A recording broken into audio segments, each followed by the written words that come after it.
یأمر بالعدل وینہی عن الفحشاء والمنکر والبغی یعظکم لعلکم تذکرون۔ آپ جانتے ہیں کہ یہ آیت کب پڑھی جاتی ہے؟ سامعین بھی جانتے ہوں گے، جو ہمارے سننے والے ویورز ہیں ان کو بھی پتہ ہوگا یہ آیت کب پڑھی جاتی ہے۔ خواتین کے لیے یہ یقیناً جو ہے یہ الفاظ اکثر و بیشتر خواتین کے لیے نئے ہوتے ہیں، چونکہ وہ جمعہ کی نماز ادا نہیں کرتی، ان کے لیے یہ نئے ہیں، لیکن آپ لوگوں کے لیے، مرد حضرات کے لیے یہ الفاظ نئے نہیں ہیں۔ کیا بات ایسی ہے کہ جو آپ کے خطبے کے اندر شامل ہے؟ کیوں؟ اس کی کیا اہمیت ہے کہ ہر جمعے آپ کو یہ آیت پڑھ کے سنائی جاتی ہے؟ ایٹ لیسٹ کم سے کم ہم اس سلیبس کو تو صحیح طور پر سمجھنے کی کوشش کریں کہ جن آیت کو بار بار دہرایا جاتا ہے، آپ کو بتایا جاتا ہے کہ یہ آیت کریمہ جمعے میں پھر ریپیٹ کی جاتی ہے، پھر ریپیٹ کی جاتی ہے، پھر ریپیٹ، کیوں؟ وجہ کیا ہے؟ وجہ یہ ہے کہ خیر اور شر، بہت ساری چیزیں، قرآن کا اسلوب ہے، بلاغت ہے، فصاحت ہے اس کی۔ کبھی قرآن کوئی چیز ڈیٹیل سے بیان کرتا ہے، اس کی وضاحت کرتا ہے، اور کبھی قرآن کریم سم اپ کر لیتا ہے، چیزوں کو سمیٹتا ہے اور اس کو بالکل 2-3 الفاظ میں بیان کرتا ہے۔ یہ حسن ہے قرآن کا کہ کبھی قرآن وضاحت سے بیان کرتا ہے، کبھی قرآن سمیٹ کے بیان کرتا ہے۔ اب خیر اور شر یہ دو راستے ہیں، اس کے بہت سارے تعبیرات ہیں۔ خیر کے بہت سارے چیزیں ہو سکتی ہیں، ان کی لسٹ بنائیں تو آپ یہ بھی خیر، یہ بھی خیر، یہ بھی خیر۔ اس کے بعد شر کی اگر لسٹ بنائی جائے تو وہ بھی بہت طویل بن جائے گی کہ یہ بھی شر ہے، یہ بھی شر ہے، یہ بھی شر ہے۔ لیکن اگر اس کو کہا جائے کہ آپ سمیٹ دیں اس کو، اور خیر اور شر کی کوئی جامع تعبیرات اور اس کی تشریحات اور اس کو جامع الفاظ میں بیان کیا جائے، تو اس آیت کریمہ میں اللہ رب العزت نے خیر اور شر کے حوالے سے ایک جامع ترین آیت بیان فرمائی، جس میں 3 باتیں جس کا حکم دیا گیا وہ خیر ہے، اور 3 باتیں جس سے منع کیا گیا وہ شر ہے۔ اب آپ اور ہم کتابیں لکھتے ہیں تو کتابیں لکھ کر کے بسا اوقات یہ ہوتا ہے کہ سمری لکھی جاتی ہے، ہم کہتے ہیں کہ خلاصہ لکھیے۔ آپ کے یہاں اردو زبان میں بھی آتا ہے کہ اس پورے سبق کا خلاصہ لکھیے۔ تو انسان کسی بات کا خلاصہ لکھے تو انسان اپنے محدود عقل سے لکھے گا، اپنے محدود علم سے لکھے گا۔ لیکن اللہ تبارک و تعالیٰ اپنے قرآن میں جب خیر اور شر کو مختصر کر کے بیان کرے تو وہ کتنا جامع ہوگا، اس کو محسوس کیجیے آپ، علمی حوالے سے اس کو محسوس کیجیے آپ۔ پہلے تو اللہ کا مقام و مرتبہ، اس کا علم جو لامتناہی ہے، لامحدود ہے، آپ پہلے اس کو سامنے رکھیے، اور پھر وہ رب کائنات جس نے خیر اور شر پیدا کیا، اور وہ بتاتا ہے کہ ان میں سے سب سے خطرناک یہ شر ہے اور سب سے بہترین یہ خیر ہے، تو پھر اس کے بعد رہ کیا جاتی ہے؟ تو ہمیں ان خیر اور شر کے جامع ترین آیات کو سمجھنا چاہیے۔ کیا ہے؟ ترجمہ کر دیتا ہوں، ترجمہ سنیے گا۔ ان اللہ یأمر بالعدل والاحسان، اللہ تبارک و تعالیٰ بے شک اللہ حکم دیتا ہے کہ عدل اور احسان اور نیک کام کرو، فرماتا ہے۔ وایتاء ذی القربی، اور رشتہ داروں کو دو، عطا کرو۔ یعنی 3 خیر کی بات کر دی گئی، عدل کرو، احسان کرو، عدل کرو اور احسان کرو اور رشتہ داروں کو دو، یہ 3 باتیں بیان کر دی گئیں۔ یعنی اپنی زندگی کے اندر ان 3 چیزوں کو دیکھنا ہے کہ ہمیں اپنے لائف کے اندر عدل کرنا ہے، احسان کرنا ہے۔ اب لامحالہ عدل اور احسان کی جامع تعبیرات بھی آپ کو معلوم ہونی چاہیے، اگر معلوم ہی نہیں ہوں گی تو عدل کیسے کریں گے آپ، احسان کیسے کریں گے آپ؟ پوائنٹ ٹو بی نوٹڈ کہ بھائی عدل اور احسان عام طور پہ ہمارے یہاں مترادفات میں استعمال کیا جاتا ہے، ایسا ہے نہیں۔ عدل ایک علیحدہ اس کی تعریف ہے اور احسان کی علیحدہ تعریف ہے۔ اس کے بعد فرمایا وایتاء ذی القربی۔ اب دیکھیں اتنی سارے ہمارے خاندانی تعلقات ہیں، ہمارے رشتے ہیں، کہیں ہم کسی رشتے سے جڑے ہوئے ہیں، کبھی ہم جاب کرتے ہیں وہاں پر بھی ہمارا رشتہ قائم ہو جاتا ہے، مالک کا، سیٹ کا اپنے کام کرنے والوں سے جڑ جاتا ہے، کبھی پڑوسیوں کے حقوق ہوتے ہیں، کبھی ہم سفر کر رہے ہوتے ہیں تو برابر میں کوئی آ کے بیٹھ جاتا ہے، یہ بھی ایک رشتہ، عارضی رشتہ ہو جاتا ہے۔ کبھی ہم کسی علاقے میں رہتے ہیں تو اس میں اگر آپ کرائے کے مکان میں رہتے ہیں تو کئی دفعہ آپ کے رشتے بدل رہے ہوتے ہیں، پہلے پڑوسی کوئی اور تھے، اب آپ کے پڑوسی اور ہوتے ہیں، تو اس طرح رشتے آپ کے بدلتے رہتے ہیں۔ تو اللہ سبحانہ و تعالیٰ نے پھر یہاں پر فرمایا وایتاء ذی القربی، رشتہ داروں کو دو۔ اب رشتہ داروں کو دو یہ بتا دیا تاکہ اس سے رشتے تمہارے مضبوط رہیں گے۔ وینہی عن الفحشاء والمنکر والبغی، بے حیائی اور برائی اور سرکشی سے منع فرماتا ہے اللہ تعالیٰ۔ اب 3 شر بیان کر دیا۔ نمبر 1 بے حیائی، نمبر 2 برائی، اور نمبر 3 سرکشی. بغاوت، فحشاء، بے حیائی اور منکر، بری بات. اب بری بات جو زبان سے ادا کی جاتی ہے، بے حیائی انسان عمل سے بھی کرتا، زبان سے کہے نہ کہے ہے جی. کپڑے ایسے پہن کے نکل جائے باہر جو بالکل حیا سوز ہو، بے حیائی کا کام ہے. یا کوئی ایسا عمل کر رہا ہو باہر نکل کر جو بے حیائی پر مشتمل ہے، حالانکہ اس نے بولا کچھ نہیں زبان سے لیکن عمل کر رہا ہے. تو دیکھیں ہر بات زبان سے نہیں کی جائے. برائی، غیبت، چغلی، جھوٹ، کفر، جھوٹی قسم، یہ برائیوں میں آ جاتا ہے. اب اس کی بہت بڑی تعبیرات ہیں، ہم آگے اس کا عرض کر دیتے ہیں. بغاوت سے کیا مراد ہے؟ سرکشی حد سے تجاوز کر جانا. میں نہیں مانتا، تمرد کرے انسان، میں نہیں مانتا تمہاری بات، سرکشی ہوتی ہے. بھائی صحیح بات ہے، حق بات ہے، نہیں مانتا میں تمہاری. اب حق بات کے باوجود بھی بندہ نہیں مانتا تو یہ بغاوت ہے، سرکشی ہے. قانون ہے آپ کے ملک کا، لا ہے آپ کے ملک کا، آپ کہتے ہیں میں نہیں مانتا، تو بغاوت کہتے ہیں آپ اس کو، غداری کہتے ہیں آپ اس کو. تو ہر ایک کی تعبیرات مختلف ہیں. تو منہیات بھی بیان کر دیا اور مرضیات بھی بیان کر دیا. آئیے ذرا ہم اس کی تھوڑی سی وضاحت کر لیتے ہیں. درود شریف پڑھیے. اللہم صلی وسلم علی سیدنا و مولانا محمد وعلی آل سیدنا و مولانا محمد وبارک وسلم. اب چونکہ مضامین بہت زیادہ ہوتے ہیں اس لیے ہم اختصار سے چیزیں آپ کے سامنے رکھنے کی کوشش کریں گے. مشکل کام ہوتا ہے کسی چیز کو مختصر کرنا، بیان کرنا ہے. تفصیلات تو آسان ہے لیکن کسی چیز کو مشکل ہے کہ آپ اس کو مختصر کریں. سنیے، احسان کا درجہ عدل سے بڑھ کر ہے. اب یہ دو چیزیں آ گئیں، عدل اور احسان. اب ان دونوں میں اوپر کی چیز کون سی ہے؟ احسان. اس کے بعد کیا ہے؟ عدل. اب ان دونوں کے اندر کیٹیگری میں سمجھ لیجئے گا. احسان اوپر کی چیز ہے، عدل اس کے بعد کی چیز ہے.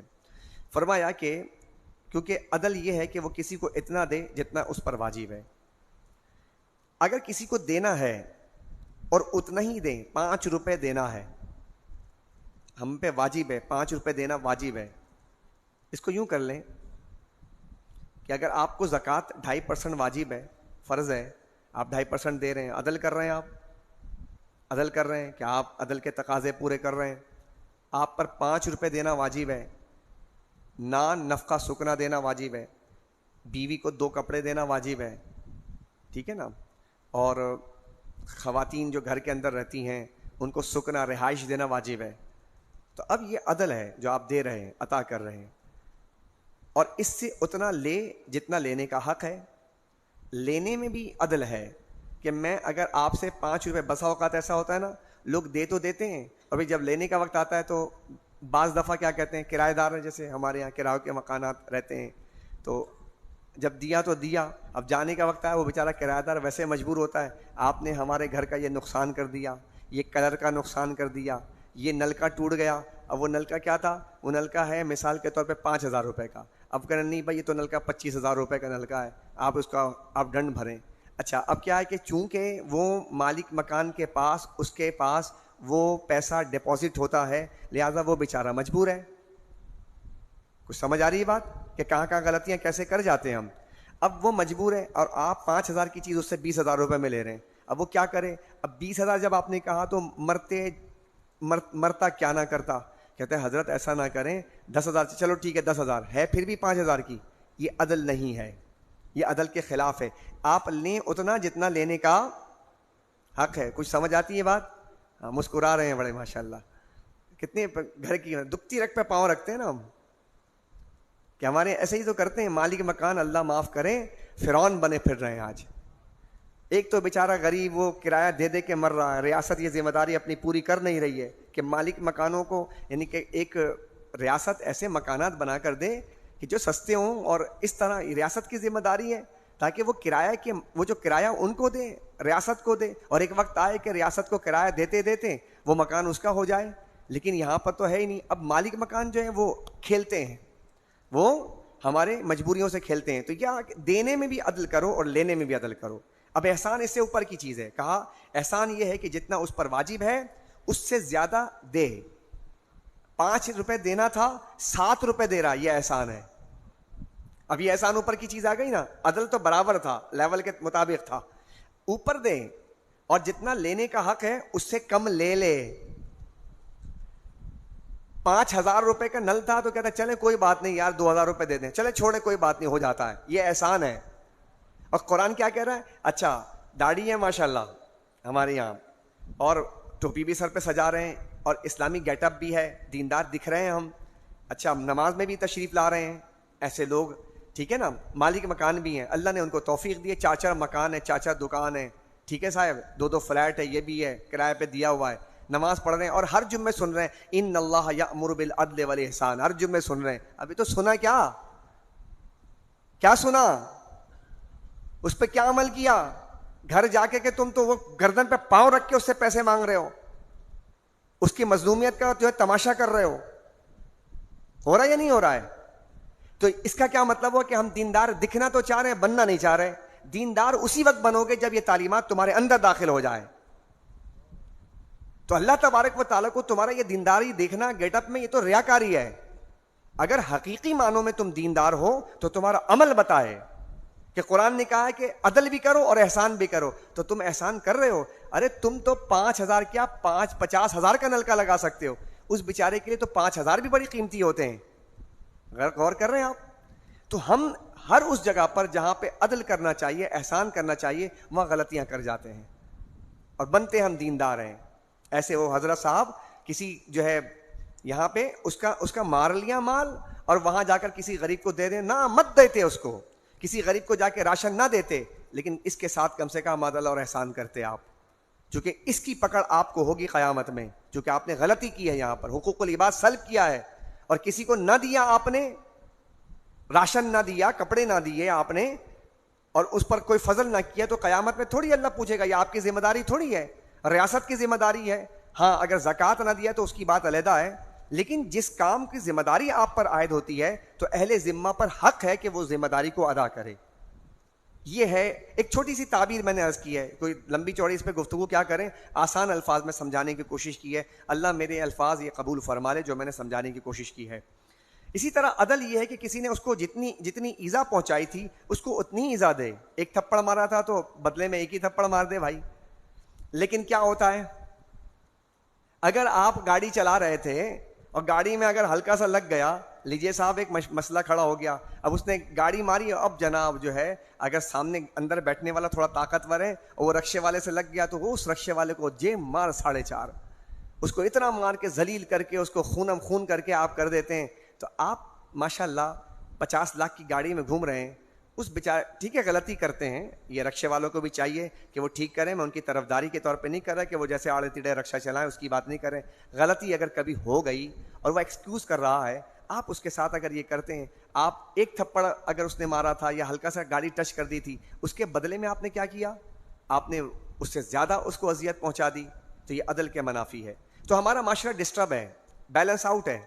الائنمنٹ سیٹ کیجئے, گاڑی یعنی کہ ہاتھ میں پکڑا ہوا ہے, الائنمنٹ ایسی سیٹ کر دیں کہ اسٹیئرنگ چھوڑے تو گاڑی سیدھی چلے. کیسا ہو سکتا ہے؟ پاسبل ہے. اپنی الائنمنٹ سیٹ کر لیں. آپ عدل و انصاف اس کا دامن تھام کے رکھیں, آپ کی الائنمنٹ سیٹ ہے. اب چلیے تھوڑا سا آگے, اللہ اکبر کبیرہ کہ عدل کیا چیز ہے. حضرت علی رضی اللہ تعالیٰ بیان کرتے ہیں کہ رسول اللہ نے فرمایا, جو تم سے تعلق توڑے اس سے تعلق جوڑو, اور جو تم سے برا سلوک کرے, یہ ایتاء ذی القربیٰ کے ضمن میں یہ حدیث بیان کر رہا ہوں, اس سے اچھا سلوک کرو, اور حق بات کہو خواہ وہ تمہارے خلاف ہی کیوں نہ ہو. حق بات کہو تمہارے خلاف ہی کیوں نہ ہو. ہم سچ بولتے ہیں لیکن دوسروں کے بارے میں, اپنے بارے میں نہیں بولتے. سچ بولیں, اپنے بارے میں بولیں کہ میں کیسا ہوں. ہم دوسروں کے بارے میں بہت سچ بولتے ہیں. کب بولیں گے اپنے بارے میں سچ کہ ہم کیسے ہیں؟ دوسروں کے بارے میں سچ بولتے ہیں. ہم اگلے والے کے بارے میں 10% جانتے ہیں. کتنے پرسنٹ جانتے ہیں؟ اپنے لوگوں کے بارے میں کتنے پرسنٹ جانتے ہیں؟ 10% جانتے ہیں, اور کامنٹس 100% کرتے ہیں کہ ایسا ہی ہے. اور یہ جملہ تو جانے ہمارے پاس سے آ گیا, یہ جملہ اس نے بڑی خرابیاں پیدا کی ہیں. First impression is the last impression. یہ جملہ ہمارے یہاں زبان زیادہ خاص و عام ہے, اور اس جملے نے جناب جو خرابیاں پیدا کی ہیں کہ ہم کیا بتائیں آپ کو, کہ first impression is the last impression. اب یہ دماغوں میں بیٹھ گیا ہمارے, اردو میں کیا کہیں گے؟ First impression is the last impression. Urdu میں ترجمہ کر دیجئے. سو کیوں رہے ہیں آپ لوگ بھائی؟ تھوڑا جاگ جائیں, ہماری بھی ہیلپ کر دیا کریں. مجھے آتا نہیں. ہاں, پہلا اثر آخری اثر ہوتا ہے. کوئی ادبی جملہ آ جائے, کوئی ادبی جملہ بول دے کوئی. فرسٹ پہلا برتاؤ آخری برتاؤ. ادبی جملہ نہیں ہے پہلا برتاؤ آخری نہیں, مزہ نہیں آ رہا. کوئی اور کہے, کر لیں, کوشش کر لیں. پڑھے لکھے ماشاءاللہ لوگ بیٹھ. چلے انگلش کی بات کہیے, عربی تھوڑی کہہ رہا ہوں میں. کیجئے translate. First impression is the last impression. میں کر دوں؟ ہاں کر دوں میں. نقش اول نقش آخر ہوتا ہے. ادبی جملہ ہے, نقش اول نقش آخر ہوتا ہے. مزہ آ رہا ہے سننے میں. آپ کا پہلا برتاؤ آخری برتاؤ ہوتا ہے, پہلا اثر آخری اثر. تو مزہ نہیں آ رہا نا سننے میں. سننے میں مزہ بھی آئے نا. نقش اول نقش آخر ہوتا ہے. جو پہلا نقش قائم ہوا وہ آخری نقش ہے. بات سمجھ میں آتی ہے. لیکن یہ جملہ تو عجیب ہے. ہو سکتا ہے وہ آنے والا اس وقت موڈ میں نہ ہو اور آپ نے اس کے بارے میں غلط پرسپشن قائم کر لیا. ساری زندگی آپ کے یہی سمجھتے ہیں غلط آدمی ہے جی. 60 مرتبہ پرکھتے اس کو یار, پھر رائے قائم کرتے. آپ نے پہلے ہی رائے قائم کر لیا اس کے بارے میں, حالانکہ وہ اچھا آدمی ہے. نہیں ہوتا بسا اوقات کہ آدمی کسی موڈ میں ہوتا ہے, مزاج نہیں مل رہا ہوتا, اس نے کوئی بات کہہ دی بے دھیانی میں. اب آپ نے کہا یار یہ بندہ ایسا ہے, حالانکہ وہ ایسا تھا نہیں. اب یہ آپ نے first impression is the last impression کے اس میتھڈ کے مطابق آپ نے معاشرہ کو کس طرف لے کر چلے گئے کہ ایک اچھے آدمی کے بارے میں کتنی غلط رائے قائم ہو گئی. نہیں سمجھ رہے یار, ہے جی. نہیں ہوتا. میں آپ کو ایک مثال دیتا ہوں. حضور بیٹھے تشریف فرما ہے مسجد نبوی شریف میں زوجہ محترمہ کے ساتھ. رات کا وقت ہے. ایک صحابی باہر سے گزرے. اب دیکھنے والا دیکھتا ہوا گیا کہ حضور ایک خاتون کے ساتھ مسجد میں بیٹھے ہیں. اگر کوئی شخص first impression is the last impression کے اس میتھڈ پر عمل کرے تو کیسے غلط رائے قائم ہو جائے گی. تو حضور صلی اللہ علیہ وسلم نے اس آزمائش اور فتنے کو دور کرنے کے لیے فوراً باہر آئے. کہنے لگے بھائی یہ جو بیٹھی ہیں یہ میری زوجہ ہیں. دیکھ رہے ہیں آپ. لیکن اگر آپ کے بارے میں مثال کے طور پہ کوئی شخص اگر کسی خاتون کو پیچھے موٹر سائیکل پہ بٹھا کر لے کر جا رہا ہے تو آپ رائے قائم کر لیں اس کو دیکھ کر کے, یار مولوی صاحب کو دیکھو یار لڑکیوں کے ساتھ گھوم رہے ہیں. آپ نے جاننے کی کوشش کی اس کی بہن تھی. First impression is the last impression کر دیا آپ نے. اب وہ 10 کو بتا بھی دیتے ہیں. ہم ماشاءاللہ ہمارا جو ہے وہ گوسپ کارنر جو ہے بہت خطرناک ہے, بہت فاسٹ کام کرتا ہے. ایسی ابھی بات نکل کے تو دیکھیں آپ, ایسے 4 آدمی سے سن لیں گے آپ, وہ بھائی ایسا نہیں تھا, وہ 4 کو بتاتے پھر ہیں, وہ بھائی پتا ہے تم کو کیا ہوا تھا, یہ ایسا ہوا, ارے تم کو پتا ہے نہیں ایسا ہو گیا. تو جب تک کہ آپ تحقیق نہ کر لیں اس وقت تک بات نہ کریں آپ. تو یہ بھی جانے کہاں سے جملے آئے ہمارے یہاں اور آ کر ہمارا حصہ بن گئے. تو کوشش کیا کیجئے کسی آدمی کو پرکھنے کے لیے اس کے ساتھ سفر کیجئے, اس کے ساتھ لین دین کیجئے, اس سے گفتگو کیجئے اور پھر آپ رائے قائم کیجئے کہ یہ کیسا ہے. جب ان مراحل سے نہ گزاریں اس وقت تک آپ کیسے اس کو غصے کی حالت میں دیکھ لی کیا کرتا ہے, اس کے ساتھ سفر کر کے دیکھ لیجئے تو پھر رائے قائم کیجئے. آپ نے پہلے ہی جناب 1-2-4 جملے کے اندر رائے قائم کر دیا. لیکن ایک بات ضرور ہے کہ آپ کے پاس ایک مفتی اللہ نے رکھا ہے اندر. یہ جو مفتی اندر ہے یہ مفتی بڑا زبردست قسم کا کام کرتا ہے. ہاں یہ بات ضرور کہتا ہے, یہ آپ کو الارم بچاتا ضرور ہے کہ سامنے آنے والا بندہ ٹھیک نہیں ہے, لیکن اس نے کہا تو ہے, لیکن پرکھیں تو آپ. کہہ تو دیا اس نے. آپ کسی گھر میں جائیں فوراً آپ کو جو ہے اسٹرائک ہوگا دل کے اندر کہ یار یہ گھر ٹھیک نہیں ہے, آپ کو گھبراہٹ ہوگی. اگر آپ نے اس کو کیچ کر لیا تو دیکھیں گے تو کہیں نہ کہیں یہ بات نکل آئی ہے کہ ہاں یہ گھر ٹھیک نہیں ہے. یہ بندے سے ملاقات ہوئی, اس ملاقات میں جناب دل نے کہا کہ نہیں بندہ ٹھیک نہیں لگتا. اب آپ اس کو ڈھونڈیں, تلاش کریں, 5-6 دفعہ لوگوں سے معلوم کیا, ہاں بھائی یہ بندہ لین دین کا ٹھیک نہیں ہے. 5-4 آدمی کہہ دیں تو بات ٹھیک ہوتی کہ اس نے دھوکہ دیا ہوگا. بہرحال تو ہمیں اپنی زندگیوں میں ان تمام چیزوں کو نافذ کرنا چاہیے اور چیزوں کو معاشرے کو اسی طرح ڈیولپ کرنا چاہیے, اپنی مرضی سے معاشرے کو ڈیولپ نہ کریں. یہ بھی کہا گیا کہ عدل فرض ہے اور احسان نفل ہے. سفیان بن عیینہ نے کہا کہ عدل یہ ہے کہ تمہارا ظاہر اور باطن برابر ہو اور احسان یہ ہے کہ تمہارا ظاہر باطن سے افضل ہو، تمہارا ظاہر باطن سے افضل ہو، مطلب باطن میں جو کچھ ہے نا تو پریزنٹیشن تمہاری اچھی ہونی چاہیے، یہ فرمایا، اس کو احسان کہا ہے۔ اس کے بعد فرمایا حضرت علی بن ابی طالب نے کہا عدل انصاف اور احسان انصاف سے زائد چیز ہے، عدل انصاف ہے اور احسان جو انصاف سے زائد چیز ہے، مختلف تعبیرات بیان کی گئیں۔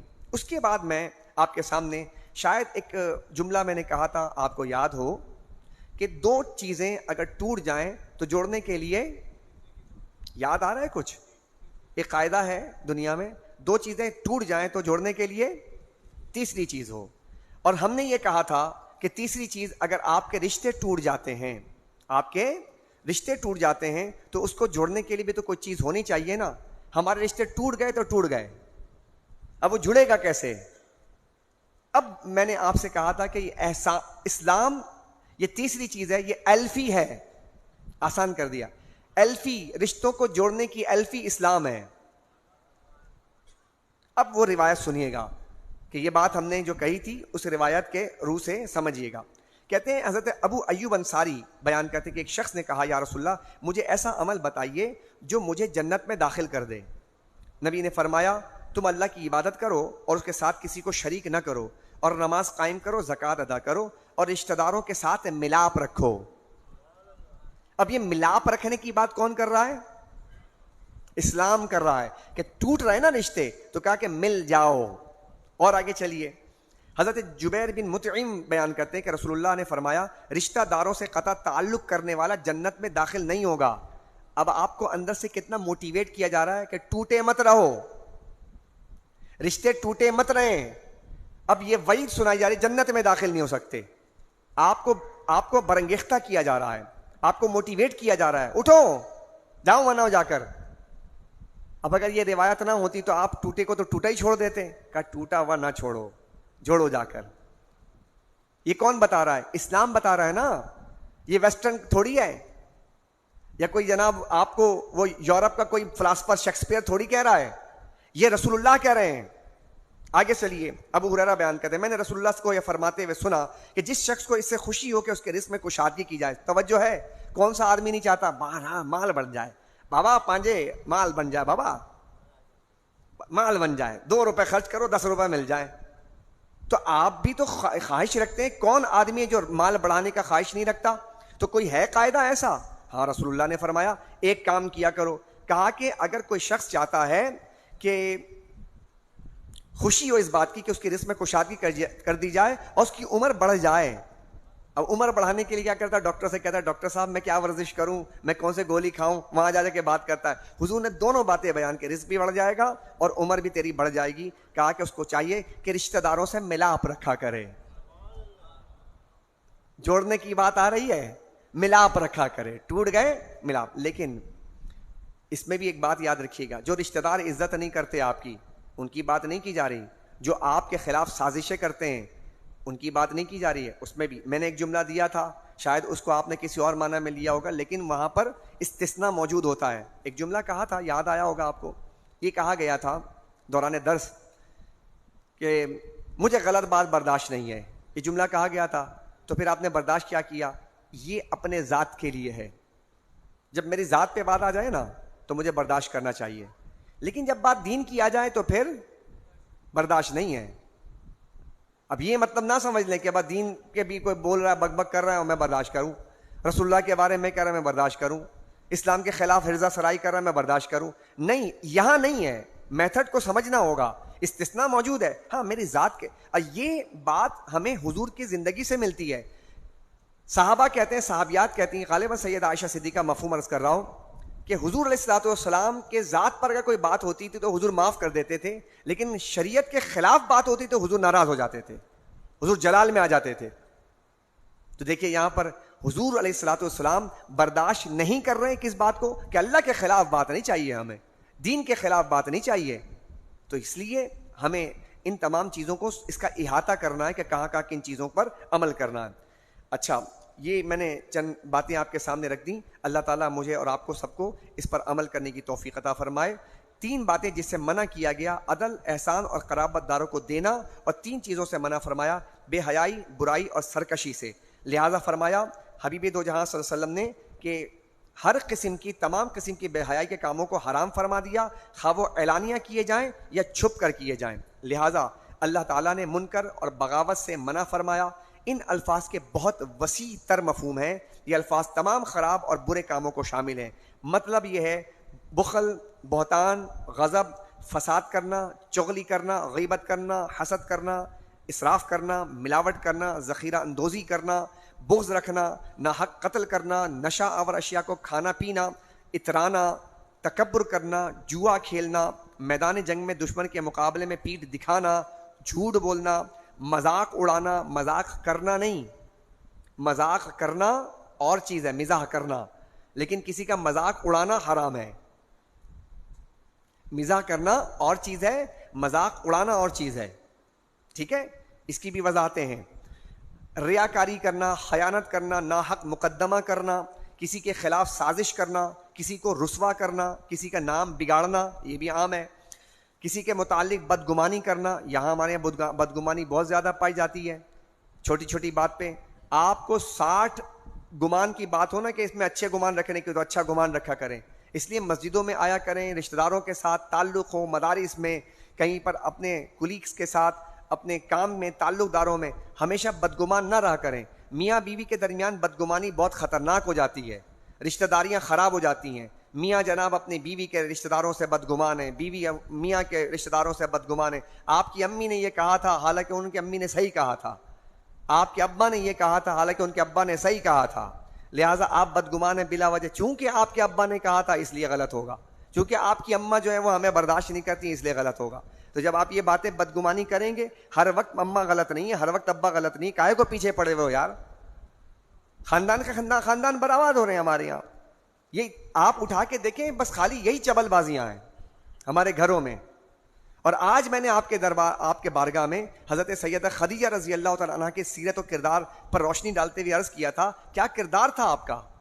بیوی کو کیسا ہونا چاہیے؟ بیوی کو ایسا معاملہ فہم ہونا چاہیے. ہر وقت شوہر کے پیچھے پڑے رہو، ہر وقت اس کو تنقید کرو. صبح بیچارہ جاتا ہے، شام آتا ہے، تمہارا اپنا سا منہ سوائے تمہیں تنقید کرنے، غصہ دکھانے کے تمہیں کوئی کام نہیں ہے. مطلب آپ اندازہ لگائیں، پاکستانی معاشرہ، اس معاشرے میں بچی پیدا ہوتی ہے، اس کو عزت ملتی ہے، لیکن اس مرد کو جو ہے پیدا ہوتے ساتھ ہی عزت کمانا ہے.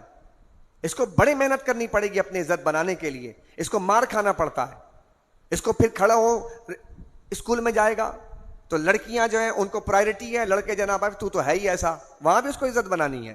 اس کو تو لان تان پڑ رہے ہیں. پھر کالج جاتا ہے، وہاں بھی لان تان ہے اس کے اوپر. اس کے بعد یونیورسٹی جاتا ہے، وہاں بھی لان تان ہے اس کے اوپر. پھر جاب کرنے جاتا ہے، وہاں بھی لان تان ہے اس پر. گھر میں آتا ہے تو اماں کہتی بیٹی اچھی ہے میری، بیٹا نہ لائے گئے. اب وہ سنتا رہتا ہے ساری زندگی. بڑا ہو جاتا ہے، ہاں جانا جا کے کمانا، کما کے لائے گا تو بہن کی شادی کریں گے، وہ بھی ذمہ داری اس کی ہے. اماں ابا کو پالنے کی ذمہ داری بھی اس کی ہے. اتنی سنتا ہے ہمارے پاکستان کے معاشرے کا مرد. اور پھر کہتے ہیں کہ جناب جو ہے نا مرد ظالم ہو گئے ہیں. مرد اتنے ظالم ہو گئے ہیں، اس کو دیا کیا ہے اس معاشرے نے؟ کبھی سوچیں آپ؟ سوائے لان تان کے ہر جگہ اس کو لان تان ہے. اس نے اپنی عزت بنانی ہے، تھوڑا جہاں بھی کمزوری دکھاتا ہے اس کو باتیں سنائی جاتی ہیں. اللہ اکبر.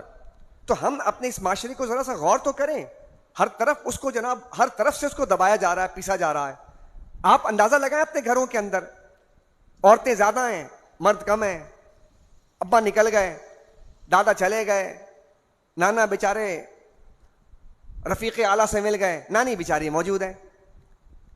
چچا چلے گئے، چچی موجود ہے. تایا مر گئے، تائی موجود ہے. ماموں گئے، مامی موجود ہے. ابے تم مر کیوں رہے؟ یہ مر اتنے جلدی جلدی. جنازے آتے ہیں تو جنازے جو ہے وہ مردوں کے زیادہ ہیں. آپ خاندان میں دیکھ لیجئے، اللہ ماشاء اللہ گھروں کے اندر جو ہے خواتین زیادہ ہیں، مرد کم ہیں. ان کی عمریں لمبی لمبی ہیں. کیا وجہ ہے؟ اتنا ٹینشن دیا ہوا ہے، اتنا سخت زندگی. بیچارہ 50,000 روپے کما کر بھی اس کا حال آپ نے بے حال کر دیا.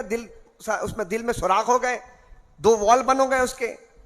بلڈ پریشر کا مریض ہو گیا ہے، مائیگرین پین ہو رہا ہے اس کو، پھر بھی جاب پہ جا رہا ہے. کبھی سوچا آپ نے؟ اس کو یہ بھی ٹینشن ہوتی ہے صبح میں اگر جاب پہ نہیں جائے گا نکال دیا جائے گا. لنگڑاتا ہوا، ایسے کرتا، گرتا ہوا، ایسے پڑتا ہوا جاتا ہے، جاب کرتا ہے. میں یہ کوئی لطیفے بازی نہیں کر رہا، اور نہ میرا یہ مقصد ہے کہ میں لطیفہ سناؤں. کیا ایسا نہیں ہے کہ وہ مرد اتنی محنت کر کے آتا ہے، اور صرف اس لیے گھر میں آ کے تم اس کو 10 باتیں سناؤ, سارے مل کر اس کو دباؤ.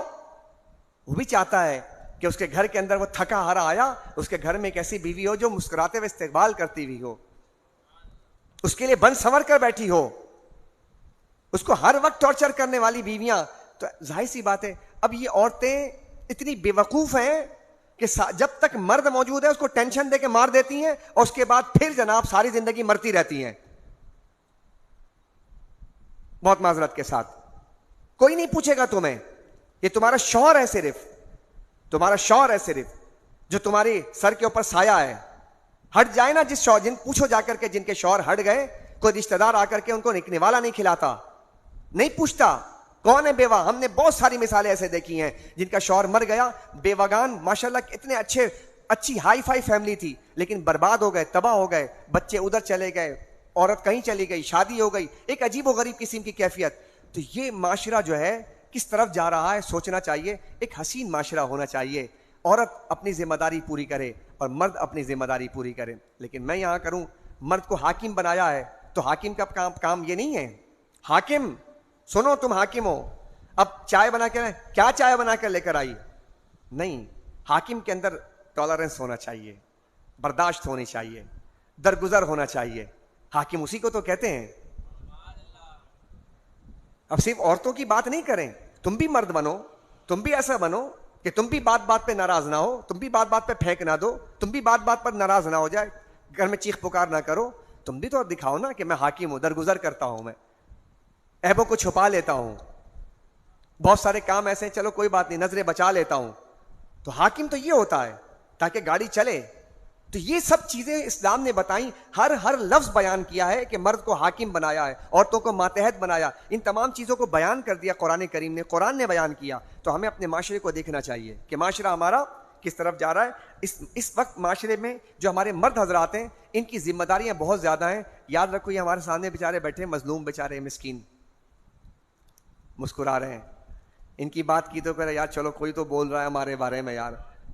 اب جا کے آج تو ماشاءاللہ مجھے لگ رہا ہے بہت زیادہ جو ہے نا ویورز بڑھیں گے. آج کا بیان سننا, آپ فون کر کے بتائیں گے رشتہ داروں کو, بھائی تم بھی بات سنو, وہ آج نا امام صاحب نے بڑی اچھی بات کہی. میں تو نہیں کہوں گا, سن لینا بیان بس.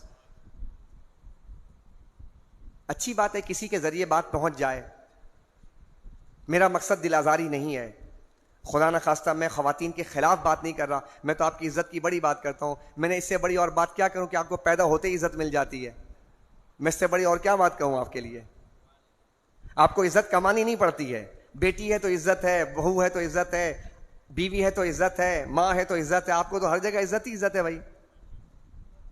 غلط تو نہیں کہہ رہا, عزت تو ہے آپ کی. اسلام نے آپ کو عزت دی ہے, مقام دیا ہے. آپ پیدا ہوتے ساتھ ہی آپ کو ماشاءاللہ آپ سارے ڈیزگنیشن لے کے آتی ہیں. جیسے جیسے آپ میں تبدیلی آتی جاتی ہے ڈیزگنیشن بدلتے رہتے ہیں, مقام بڑھتا جاتا ہے. پہلے بیٹی ہوتی ہیں تو ایسے ہی ہوتی ہیں, اور جب آپ مقام جب عروج پر پہنچتا ہے, بیٹی سے ماں تک بننے کا مقام ہوتا ہے, تو آپ کو پتہ ہے کہ آپ کہاں پہنچ جاتی ہیں. بیٹی ہوتی ہیں تو نظر کے تارے ہوتی ہیں, گھر کی رحمت ہوتی ہیں, یہی ہوتا ہے نا.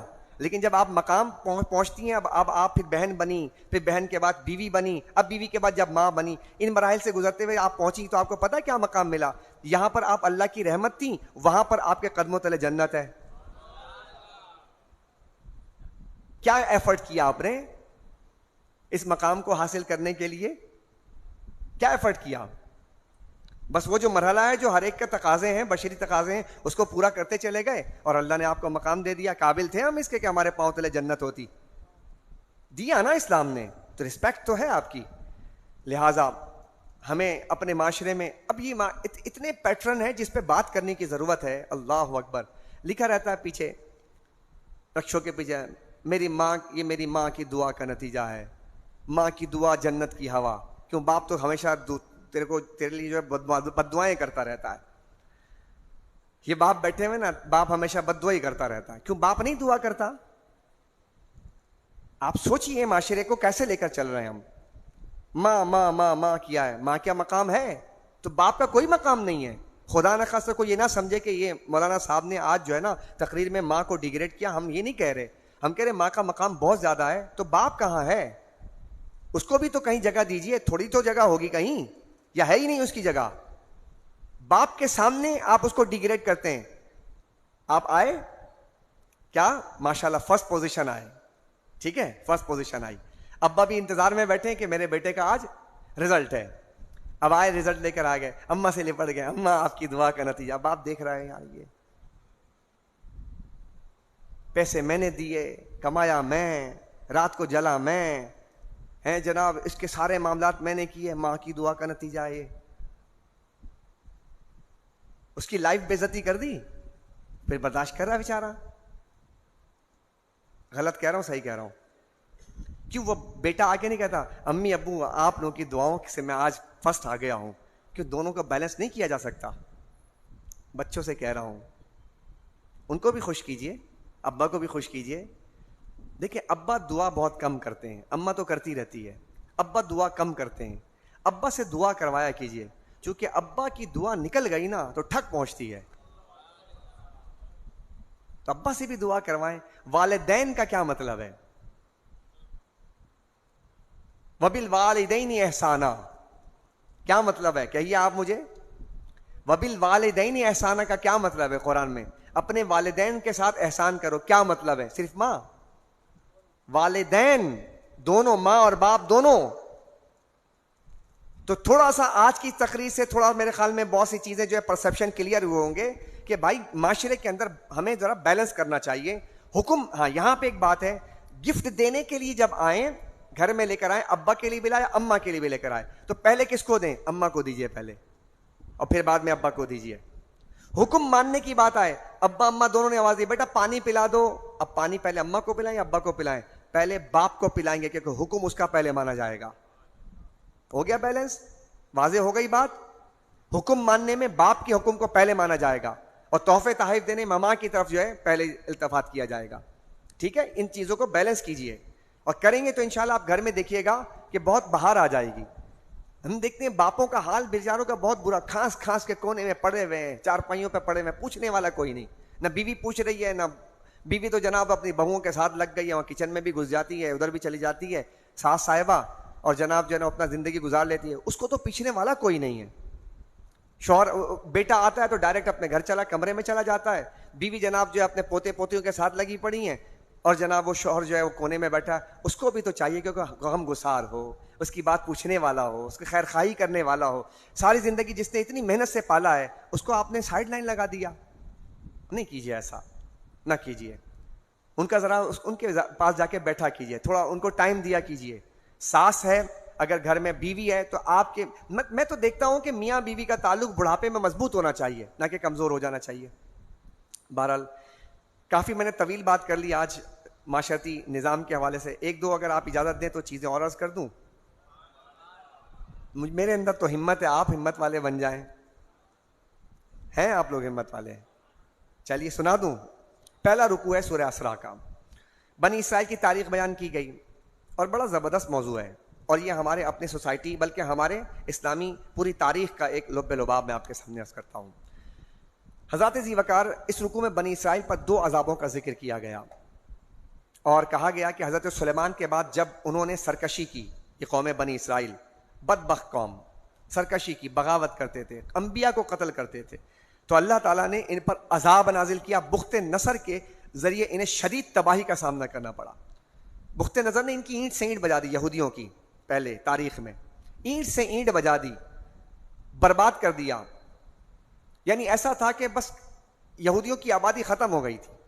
اس کے بعد عزیر علیہ الصلوۃ والسلام تشریف لائے, اور ان کی اصلاحی کوششوں سے دوبارہ یہودی عروج پر پہنچے حضرت عزیر علیہ الصلوۃ والسلام کے ذریعے. اور پھر انہوں نے جب عزیر علیہ الصلوۃ والسلام کے بارے میں جو عقیدہ قائم کیا کہ یہ اللہ کا بیٹا بنا دیا, جس کا ذکر سورہ بقرہ میں موجود ہے. اچھا, پھر جناب آپ دیکھیں کہ ایک بار پھر جب یہ عروج پر پہنچے, پھر سرکشی شروع کر دی, پھر انتہا کو پہنچے. اللہ تعالیٰ نے انہیں پھر رومیوں کے ذریعے برباد کر دیا. اب انہیں آگاہ کیا کہ تم 2 دفعہ برباد ہو چکے ہو, 2 دفعہ تباہ ہو چکے ہو, اگر پھر سے عروج حاصل کرنا ہے تو اب تمہارے پاس ایک راستہ رہ گیا ہے. یہودیوں کا, آج کے یہودیوں کو کہا گیا کہ اب تمہارے پاس ایک راستہ رہ گیا, تم 2 دفعہ ہلاک کیے جا چکے ہو, اگر دوبارہ عروج پانا ہے تو تمہیں قرآن کریم سے جڑنا پڑے گا. ان کو یہ کہا گیا, تو انہوں نے قرآن کے ساتھ جڑنے کے بجائے اہل قرآن کو جناب قتل کرنا شروع کر دیا. انہوں نے پھر فساد مچا دیا ہے. یہ تیسری مرتبہ یہ حرکتیں کر رہے ہیں.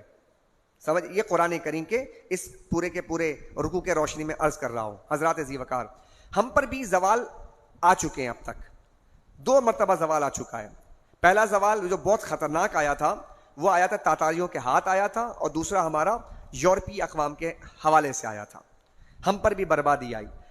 دیکھیے ہم پر سقوط کہتے ہیں، سقوط 4 ہو چکے ہیں ہمارے. ایک سقوط مغل کا ہوا ہے، ایک سقوط ہمارا اندلس کا ہوا ہے، ایک بغداد کا ہوا ہے، ٹھیک ہے، ایک سقوط ہمارا جو ہے یہ کیا کہتے ہیں سلطنت عثمانیہ کا ہوا. یہ 4 بڑے سقوط ہوئے ہیں. ان 4 سقوط کے بعد عالم اسلام اس وقت 5ویں سقوط کے بالکل دہانے پر کھڑا ہے. اگر آج بھی ہم نے ہوش کے ناخن نہ لیے تو برباد ہو جائیں گے ہم. یعنی آج ہم پاکستان اس وقت سقوط کے دہانے پر کھڑا ہوا ہے. کسی بھی اقوام کو جو سقوط ہوا، یعنی 4 سقوط بغداد، اندلس، عثمانیہ اور مغل، ان 4 سقوط میں آپ دیکھیں 900 سال تک حکومت کرنے والے دھڑام سے کیسے گر گئے. یہ موضوع ہے ہمارا، سنا کرو یار یہ بھی باتیں. کیسے گر گئے؟ 900 سال حکومت کی ہم نے، گر گئے. آج اندلس میں مسلمانوں کا نام لینے والا کوئی نہیں ہے. مسجدیں نہیں ہیں ہماری، مسلمان نام نہیں ہے. کیوں؟ کیسے ہو جاتا ہے سقوط؟ 3 چیزوں سے. 3 چیزیں اگر ہوں تو استحکام ہوتا ہے، اور 3 چیزیں نہ ہوں تو پھر برباد ہو جاتا ہے. نمبر 1 سیاسی استحکام، نمبر 2 معاشی استحکام، نمبر 3 دفاعی استحکام. 3 استحکام کسی بھی ریاست کو مضبوط کرتے ہیں. جتنے سقوط ہوئے وہاں پر یہ تینوں کے تینوں عدم استحکام کا نتیجہ ہوا کہ سقوط ہو گیا. یعنی معاشی عدم استحکام، پھر سیاسی عدم استحکام، پھر دفاعی عدم استحکام. یعنی کہ آپ قرض دار ہو جائیں، آپ کے پاس کوئی چیز نہ ہو، آپ بنانے کی صلاحیت ختم ہو جائے آپ کی ریاست کی، آپ کا ہو جائے گا ایک تو ستون گر جائے گا.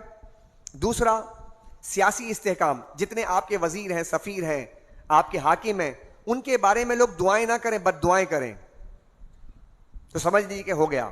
اور تیسرا کیا؟ دفاعی استحکام، کہ آپ کی افواج، آپ کی انٹیلیجنس اور آپ کے جتنے لوگ ہیں جو آپ کے انتظامی امور کو سنبھالتے ہیں اور آپ کے دفاعی امور کو دیکھتے ہیں، وزارت خارجہ وغیرہ، اب یہ اگر اس عدم استحکام کا شکار ہو جائے تو گیا.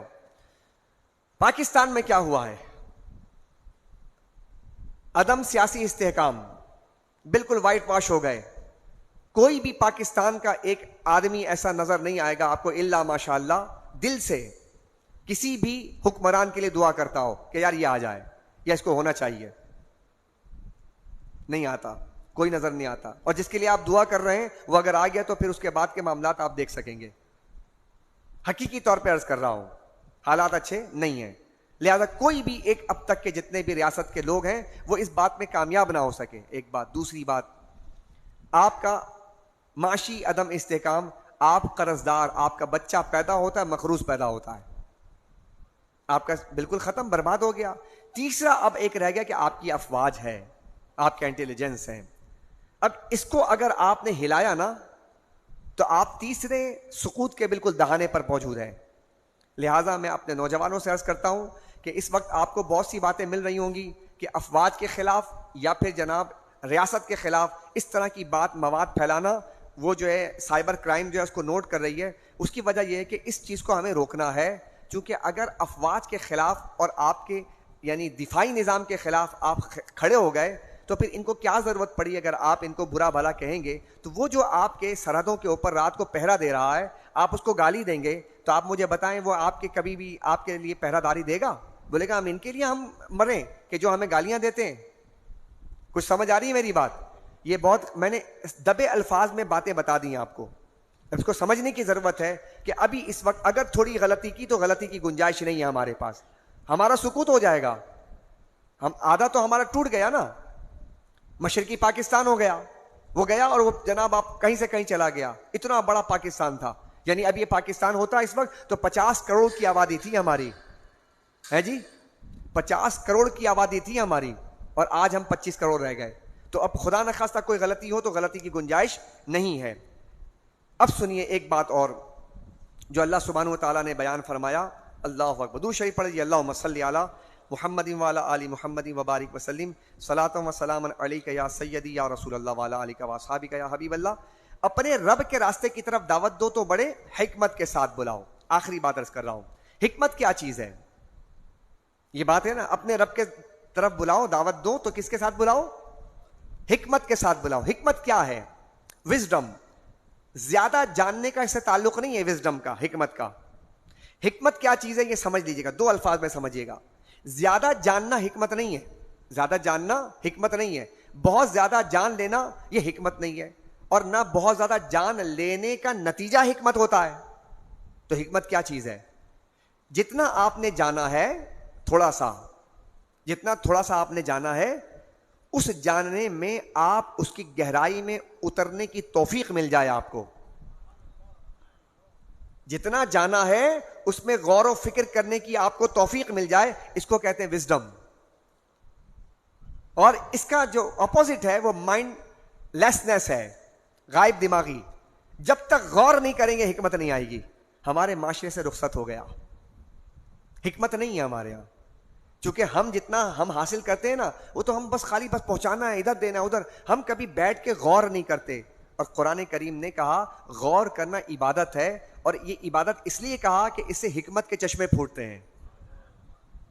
تو خدا ہمیں حکمت کی توفیق عطا فرمائے, کیونکہ اللہ جل وعلا شانہ نے فرمایا یؤتی الحکمت فقد اوتی خیرا کثیرا. جسے حکمت دے دیا گیا اسے خیر کثیر عطا فرما دیا گیا. آپ کے پاس تھوڑا سا علم ہے نا, کہہ رہا ہوں آخری بس سمپ کر رہا ہوں, اگر تھوڑا علم ہے آپ کے پاس تو آپ برائے مہربانی اس میں غور کیا کیجئے. کیا کیا کیجئے؟ غور کیا کیجئے, فکر کیا کیجئے, اور اس کے بعد نتیجہ اخذ کیا کیجئے. اس کو حکمت کہتے ہیں. کہتے ہیں کسی دن کسی باعمل عالم کے پیچھے 40 دن نماز پڑھ لیں آپ.